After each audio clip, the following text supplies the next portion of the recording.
Oluvannyuma lwa kasasiro okubumbukira abantu b'ekiteezi, amawulire mangi n'amaloboozi gaayongera okuvaayo nga galumiriza ekitongole kya KCC okulagajjalira obulamu bw'abantu olw'ensonga nti bangi ku bo baali bamaze okutegeeza ekitongole kya KCC embeera eyali etuuse kasasiro ono. Kampala TV 256 gwena yasalawo nti amawulire gonna ag'ebyobufuzi mu ggwanga Uganda ogenda kugafunira no ku channel yaffe ya Kampala TV 256 wakola okusalawo okutuufu. Ate gwe wenna atanaba kuba ng'osubscribinga nja kujjukiza okusubscribinga okoona awali akadaawo kanono kajja kuba kakuwa notification singa wabeerawo eggulire lyonna lye tubeera tuwaniseeyo ku channel yaffe wano. Ate gwena okomentinga ku mulamwa naddala gwe tuba tutaddeyo kikoya ddala amakulu osharinga kwoteeka n'okulayikinga.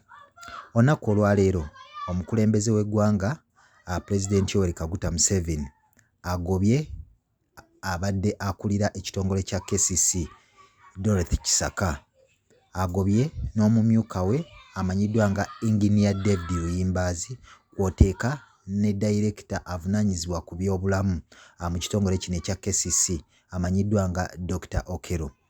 Ojja kujjukira nti IGG oluvannyuma lwa kasasiro okubumbukira abantu b'ekiteezi, IGG yatandika okukola okunoonyereza kwe era nga lipooti gye yafulumizza yabadde ekirambika lwatu nga KCC bw'etaakola kimala bwe yalagajjalira obulamu bw'abantu naddala abo ababeera ekiteezi.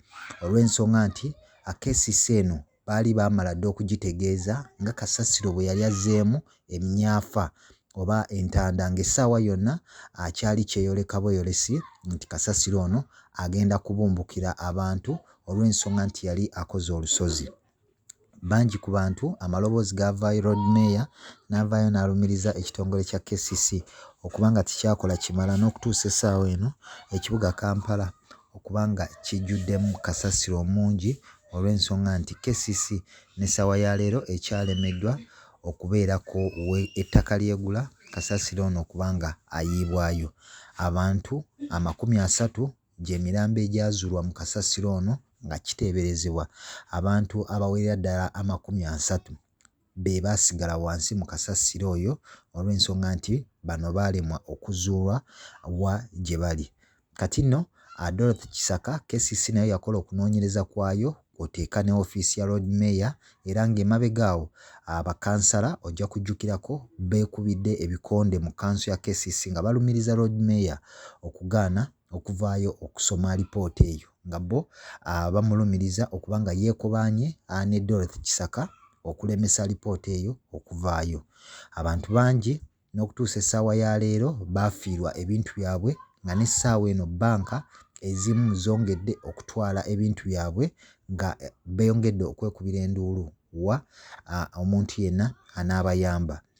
Ojja kujjukira nti omukulembeze w'eggwanga yategeeza omuntu yenna anaabeera eyafuna obuzibu nga teyafa we yali waakuweebwa kadde kalamba, ate omuntu eyafiirwa abantu be yali waakuweebwa obukadde 5.